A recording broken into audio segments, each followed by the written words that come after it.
ताजदारे ख़त्म नबुव्वत, ताजदारे ख़त्म नबुव्वत, ताजदारे ख़त्म नबुव्वत, ताजदारे ख़त्म नबुव्वत। नहीं अर्श फर्श पर ही तेरी अज़मतों के चर्चे, तहक़ाक़ लहद में भी तेरा नाम चल रहा। अल्लाह जल्ला शानुहु की हम्दो सना और मुस्तफ़ा जान रहमत सल्लल्लाहु अलैहि वसल्लम की बारगाह बेकसमना में हदिया अक़ीदत पेश करने के बाद अल्लाह ताला का बेहद बेहिसाब एहसान है कि उसने हमें अपने घर में आने की तौफ़ीक़ अता फ़रमाई। इंसान की खुशनसीबी है कि अगर उसे अल्लाह ताला और उसके महबूब पाक सल्लल्लाहु अलैहि वसल्लम की मोहब्बत नसीब हो जाए, और फिर ये उससे भी बढ़कर सआदत की बात यह है कि अल्लाह ताला और उसके महबूब पाक सल्लल्लाहु अलैहि वसल्लम भी उस बंदे से प्यार करने लग जाए, उसे अपना महबूब बंदा बना ले। तो आज हम उस बंदे का ज़िक्र करेंगे कि जिन्हें मखदूम उमम फैज़ आलम दाता गंज बख्श अली अजवेरी रहमतुल्लाह ताला अलैह कहा जाता। आप वो अजीम हस्ती हैं कि जिन्हें अल्लाह ताला और उसके रसूल पाक अलैहिस्सलातु वस्सलाम की मोहब्बत का वाफिर हिस्सा मिला है, और फिर इसी पर इक्तिफा नहीं बल्कि अल्लाह ताला ने उन्हें अपनी मोहब्बत भी अता फरमाई और उन्हें भी अपना महबूब बंदा बना दिया, और वो हुजूर की बारगाह में भी बड़े मकबूल थे।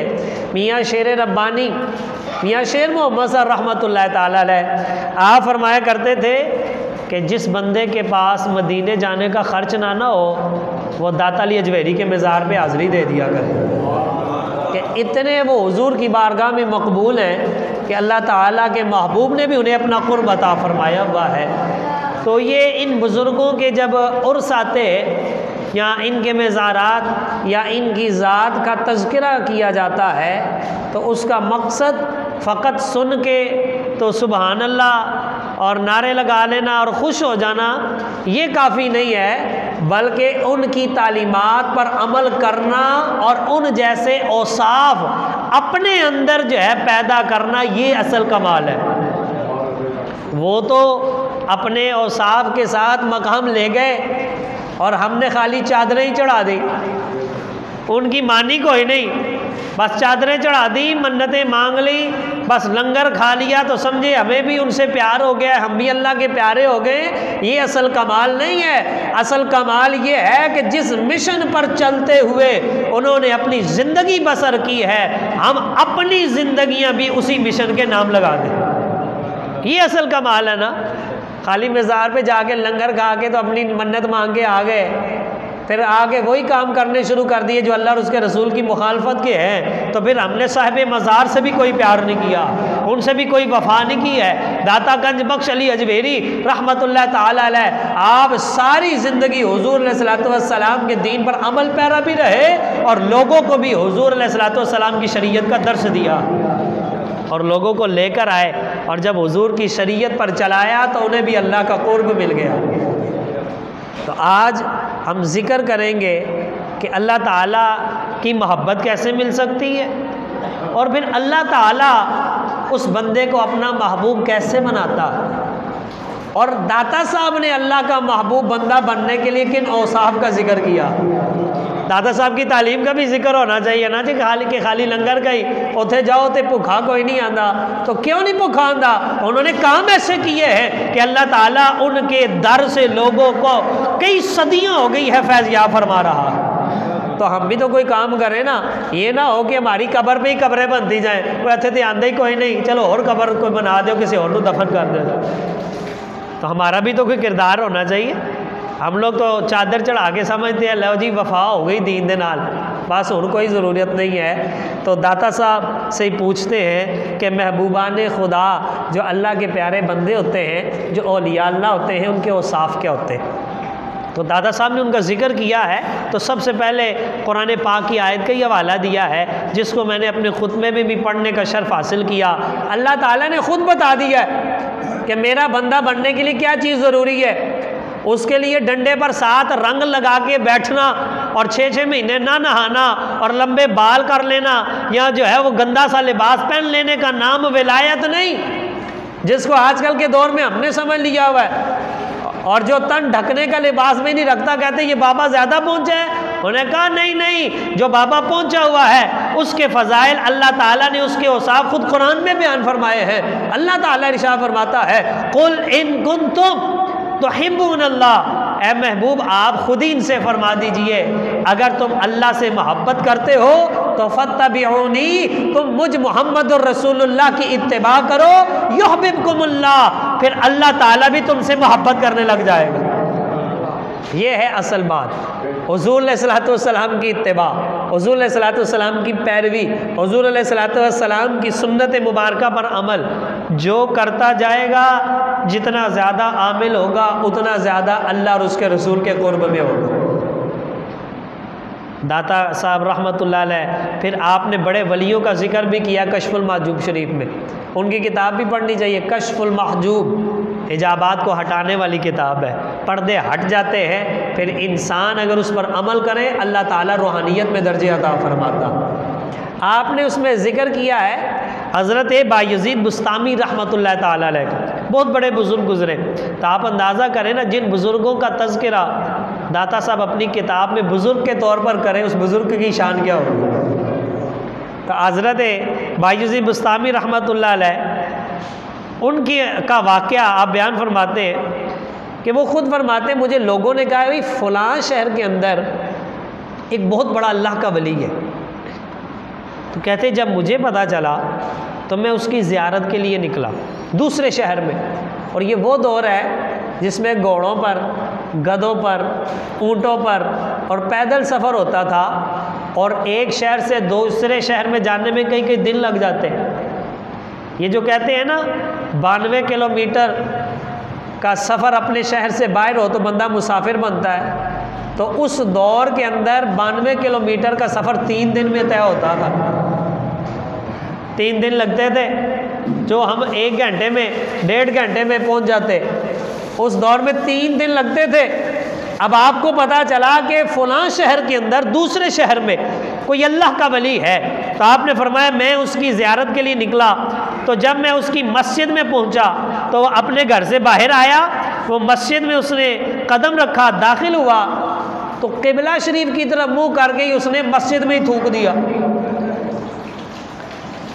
बायज़ीद बुस्तामी रहमतुल्लाह अलैह फरमाते जब मैंने ये मंजर देखा, आप फरमाते मन अज़ आजा बरगश्तम, कहते मैं उस जगह से फ़ौरन वापस पलट आया, वैरा सलाम न गुफ्ता, और मैंने उस बंदे से सलाम भी नहीं लिया।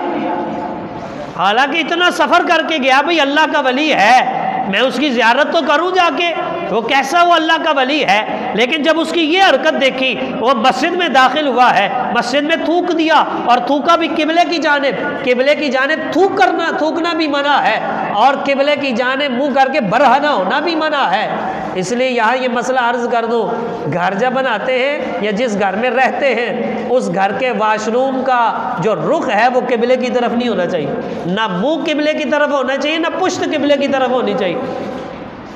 अगर यहाँ किबला है ना तो रुख ये होना चाहिए, ये इस तरह रुख होना चाहिए, मुंह इधर हो या उधर हो। किबले की तरफ ना मुंह करना जायज़ है, ना पुश्त करना जायज़ है क़ज़ाए हाजत के वक्त, ना बरहना हालत में, ना किबले की तरफ थूकना जायज़ है। अब वो मस्जिद में गया, एक तो मस्जिद में थूक दिया, दूसरा किबले की जानिब थूक दिया। तो बायज़ीद बुस्तामी रहमतुल्लाह अलैह आप फरमाते मैंने उससे सलाम भी नहीं लिया, मैं वापस लौट आया और मैंने कहा कि ये वो बंदा है, अगर ये अल्लाह का वली होता तो इसे अल्लाह के घर के आदाब की भी खबर होनी थी। जैसे अल्लाह के घर का अदब नहीं है, वो अल्लाह ताला की बारगाह का मुकर्रब बंदा कैसे हो सकता है। और आप फरमाते हैं मैं इसलिए बग़ैर सलाम लिए उससे वापस लौट आया। तो आप मुझे ये बताएं कि जो बंदा मस्जिद में भी आया है लेकिन उसे मस्जिद के तक़द्दुस का पता नहीं, तो वो अल्लाह का वली नहीं हो सकता। तो जो कभी मस्जिद में आया ही कोई नहीं, वो अल्लाह का वली कैसे हो सकता। एक को अंदर दाखिल होने का अदब नहीं पता, उसको कहा वो अल्लाह का वली नहीं। तो जो मस्जिद में आया ही नहीं, जिसने नमाज पढ़ी कोई नहीं, वो अल्लाह का वली कैसे हो सकता। आज हमारी अक्सरियत ऐसे लोगों के पीछे भी लगी हुई है जो ना खुद नमाज पढ़ते हैं ना मुरीद पढ़ते। पीर ही नहीं पढ़ता तो मुरीद ने कितों पढ़ दी? वो पढ़ेगा। वो पीर भी जाहिल है, मुरीद भी जाहिल है। भाई यजीद बुस्तामी रहमतुल्लाह अलैह ने सुन्नत की खिलाफ वर्जी देखी कि अल्लाह ताला के घर का अदब इसको पता कोई नहीं। आप वापस लौट आए तो आप फरमाते हैं जब मैं वापस लौटा तो रात को मुझे ख्वाब में हुजूर का दीदार हो गया। हुजूर अलैहिस्सलाम तशरीफ़ ले आए और मैंने ये जो अमल किया था ना कि मैं बग़ैर सलाम किए वापस आ गया, क्योंकि मैं उसे अल्लाह का वली इसलिए नहीं समझता था कि उसे मस्जिद के तक़द्दुस का ख्याल नहीं है, अल्लाह के घर का एहतराम नहीं है। तो आप फरमाते हैं हुजूर की ज़ियारत नसीब हुई तो आप अलैहिस्सलाम ने फरमाया है भाई यजीद जो तूने अमल किया है अल्लाह ताला ने इसकी बरकतें तुम्हें अता फरमा दी। और फिर फरमाते हैं अगले दिन आप फरमाते हैं मैं विलायत के उस मकाम पर पहुंच गया जो मकाम आज तुम मेरा देख रहे हो। जो मकाम देख रहे हो मैं उस मकाम पर पहुंच गया। तो आज हमें भी जो है ये देखना चाहिए कि हम किसके हाथ में हाथ दे रहे हैं। हम बगैर सोचे समझे वो बड़े मुरीद ने भाई बड़ा पहुंचिया बाबा है ओ जी बाबा जी वो नंबर बताते हैं इंज बाण बजदा इंज नंबर बजदा होता बाबा बड़ा पहुंचा है। मैंने कहा भाई बाबा वही पहुंचिया जरा हुजूर की शरीयत पे अमल करता।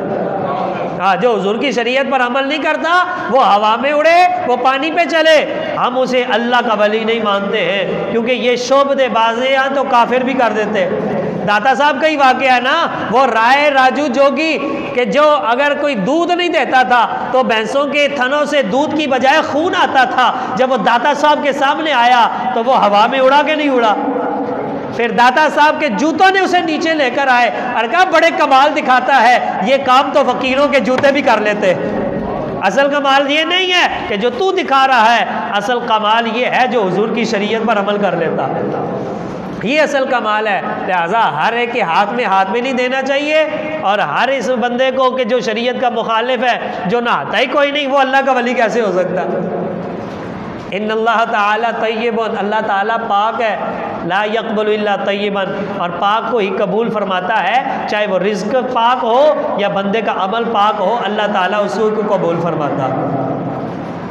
गुस्ल के फ़राइज़ है ना, जब बंदा बालिग हो जाता है तो एक ख़ास मुद्दत के अंदर उसके ऊपर गुस्ल वाजिब हो जाता है। फिर गुस्ल के 3 फ़र्ज़ हैं। कुली करना कि हलक तक पानी बह जाए, अगर रोज़ा ना हो नरम हड्डी तक नाक धुल जाए, और पूरे जिस्म पर पानी बहाना के बाल बराबर जगह भी खुश्क ना रहे, फिर बंदा पाक होता है। तो जो बंदा 6 महीने से नहाया कोई नहीं, जिसके बालों की इतनी मोटी मोटी लिट्टें इकट्ठी हुई हैं, वो बंदा पाक होता है। तो जब वो पाक नहीं होता तो अल्लाह के कुर्ब के मकाम में कैसे जा सकता।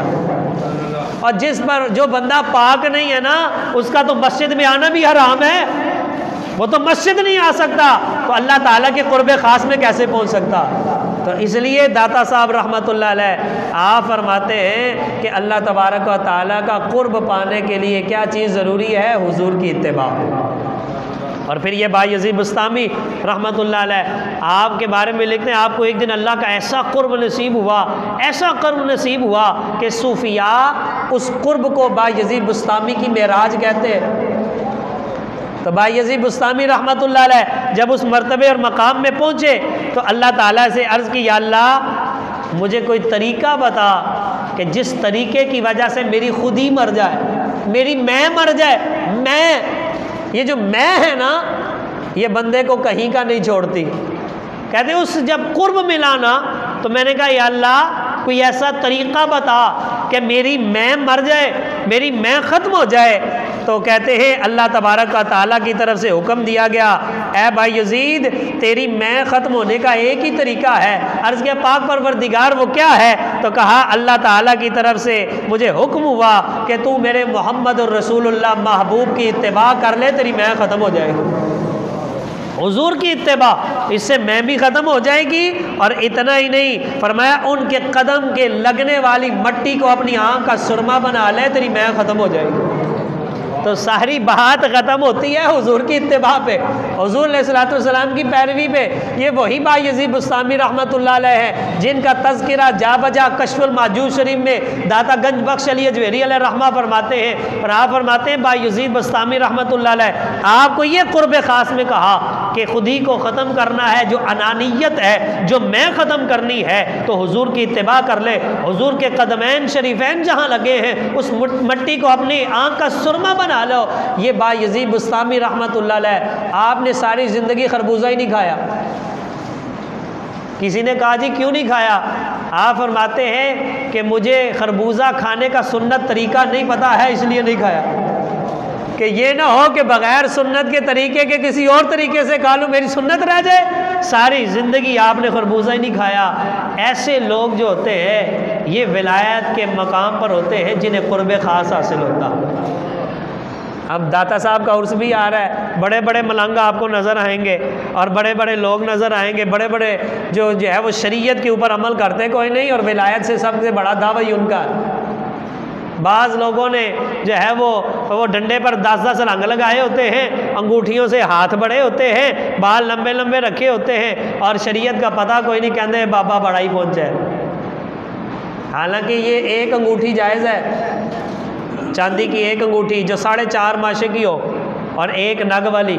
ज़्यादा अंगूठियाँ पहनना भी जायज़ नहीं है। तो जो खाली अंगूठियाँ पहन के वली बनता है तो फिर मैं भी बन जाना, फिर सारे ही वली बन जाएंगे। शालमी जाओ, अंगूठियाँ लेके आओ, 1000-2000 रुपया लाओ, सारी अंगूठियाँ पालो। सारी विलायत अंगूठियाँ पहनने का नाम है भाई। विलायत हुजूर अलैहिस्सलाम की शरीयत पर अमल करने का नाम है। ये तब अल्लाह ताला का कुर्ब मिलता है जब हुजूर के दीन पर अमल होता है, और जो हुजूर का फिर गुलाम हो जाता है फिर कायनात उसकी गुलाम हो जाती है। दाता साहब रहमतुल्लाह अलैह, आपने कशफुल माजूद शरीफ में एक वाक़या लिखा है हबीब बिन सुलैम राई रहमतुल्लाह ताला अलैह का। आप फरमाते हैं कि बाज़ मशाइख से मनक़ूल है, और फरमाते हैं कि मैं एक बार उनकी खिदमत में हाजिर हुआ तो मैंने देखा वो जो बुज़ुर्ग हैं हबीब बिन सुलैम राई, आप नमाज पढ़ रहे और करीब आपकी बकरियों का रेवड़ है, और बकरियों के रेवड़ की हिफाजत भेड़िया कर रहा है। हालांकि आप अंदाज़ा करें भेड़िए से तो बचानी थी, और आप नमाज पढ़े और बकरियों की हिफाजत भेड़िया कर रहा है।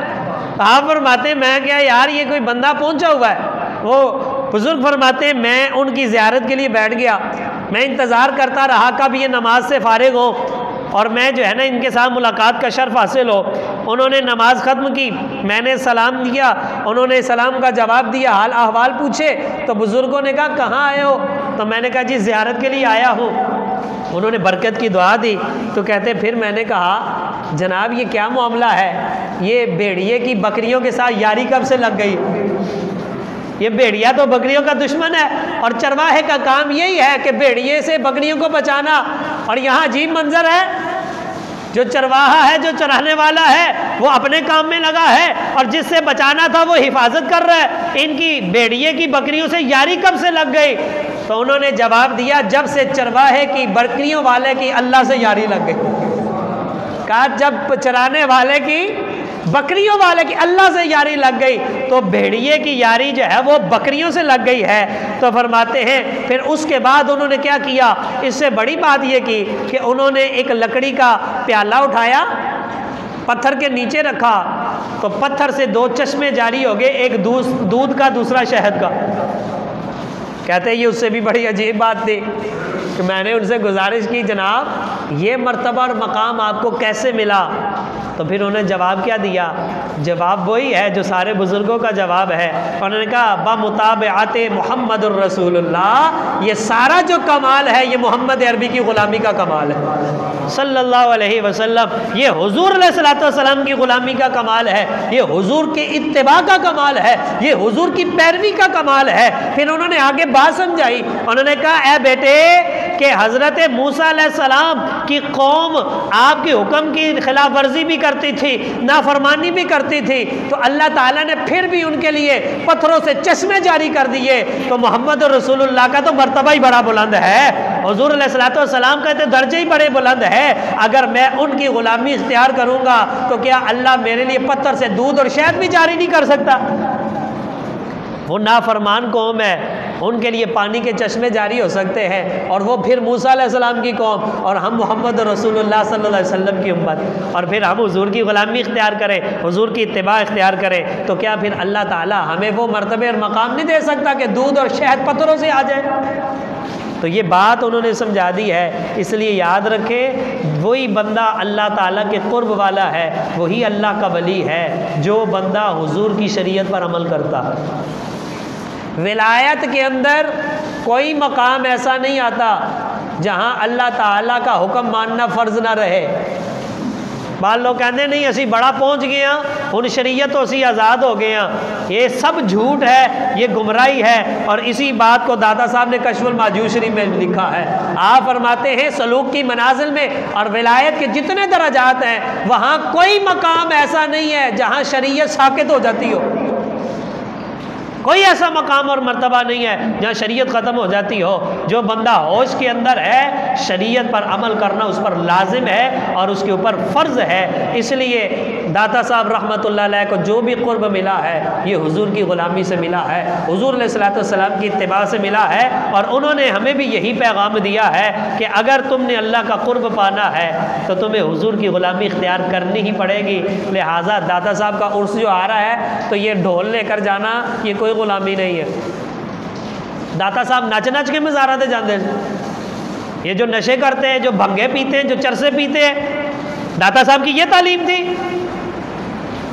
क्या ये विलायत है? ये कोई तरीका नहीं है। ये उनके साथ जो है ये दुश्मनी के मुवाफिक है। नाचते हुए जाते हैं, ढोल लेकर जाते हैं और कुलों वाली चादर होती है वो सर पे बांधी है, किसी ने गले में डाली हुई है, वुज़ू किसी का है कोई नहीं। और जब वुज़ू ना हो तो कुरान पाक के एक हर्फ को हाथ लगाना भी हराम है। एक हर्फ को हाथ लगाना भी हराम है। नशा किया हुआ है, हाथ में सिगरेट पकड़ा हुआ है और वो कुलों वाली चादरें आयतल कुर्सी वाली पकड़ी हुई हैं और बस जा रहे हैं और ढोल ढमक्का है और नाच रहे हैं। याद रखे आला हजरत ने फरमाया मिज़ार पर एक चादर जब तक बुसीदा ना हो जाए दूसरी चादर डालने की ज़रूरत ही कोई नहीं। हज़ारों चादरें ले जाते हैं, क्या फ़ायदा होता है उसका? और सारा रास्ता नाचते हुए जाते हैं तो नमाज पढ़ी कोई नहीं, नमाज पढ़ी कोई नहीं। तो दाता साहब से मलंग बनी फिर दें। तो दाता साहब कश्फुल माजूज शरीफ में फरमाते हैं अल्लाह की तरफ जो रास्ता जाता है, जो खुदा के कुर्ब की तरफ जाता है, उस रास्ते की सीढ़ी के पहले पायदान का नाम ही नमाज है। जो वो नहीं ना पढ़ता वो तो उस रास्ते पर चला ही कोई नहीं, तो वो कुर्ब खास तक कैसे पहुंचेगा? लिहाजा वहाँ मज़ारात पर जाने के भी कुछ आदाब है। गुस्ल करें, गुस्ल नहीं कर सकते तो बावुज़ू हो जाए, धुले हुए कपड़े पहने, खुशबू लगाएं, अल्लाह का जिक्र करते हुए निगाह झुकाकर दाता साहब के मज़ार पर हाज़िरी दें। वहाँ जाएं, वहाँ उनके लिए साले सवाब करें, वहाँ कुरान पढ़ें, नमाज का वक्त आए तो नमाज पढ़ें। वहाँ दकम पेल हो रही है, वहाँ वो मजाक के तौर पे नारे लग रहे हैं, वहाँ चादरें उछाली जा रही हैं, वहाँ पे जो है वो कुचला जा रहा है, बेतुके नारे लगाए जा रहे हैं, कभी कोई कुछ कर रहा है, कोई कुछ कर रहा है। आजकल के दौर में चिराग जलाना भी जायज़ नहीं है। क्यों? चिराग तब जलाए जाते थे जब कब्रिस्तान में अंधेरा होता था तो चिराग जलाया जाता था ताकि रोशनी हो जाए और पता चल जाए कि यहाँ कोई कब्र है और कब्र पर किसी और का पाँव ना आए। और चादर डालने का मकसद क्या है? पता लग जाए ये बंदा दूसरों से मुमताज़ है, ये अल्लाह का वली है। तो जब एक चादर से ही वो काम हो जाता है तो हज़ारों चादरों का फ़ायदा क्या होता है? हज़ारों चादरों का फ़ायदा है। ये नशा करना, भंग है, चरस है, जो भी है ये सब हराम है। मुस्तफ़ा जान रहमत सल्लल्लाहु अलैहि वसल्लम की हदीस है मुस्लिम शरीफ के अंदर, कुल्लु मुस्किरिन हरामुन, हर नशा आवर चीज़ हराम है। और ये मज़ारों पे जाके जो है वो नशे करते। बाल लोगों ने, बेवकूफ़ों ने मज़ारों के साथ चरस पीने की जगह बनाई हुई है। कहते हैं छापा भी नहीं पहनता वहाँ भंग पीने, नाउज़ बिल्लाह मिन ज़ालिक। ख़ास तौर पर जो सेवन शरीफ जाते हैं वो यही काम करते हैं उधर। क्या बुजुर्ग ये काम कर? दाता साहब नशई थे, लाल शहबाज कलंदर रहमतुल्लाह नशा करते थे, भंगे पीते थे, वो चरसे पीते थे। किसको उसने इन नशे पर उन्होंने लगाया? कतन उनकी ये तालीमात नहीं है। आपने जिसको भी लगाया है मोहम्मद रसूलुल्लाह की गुलामी पर लगाया।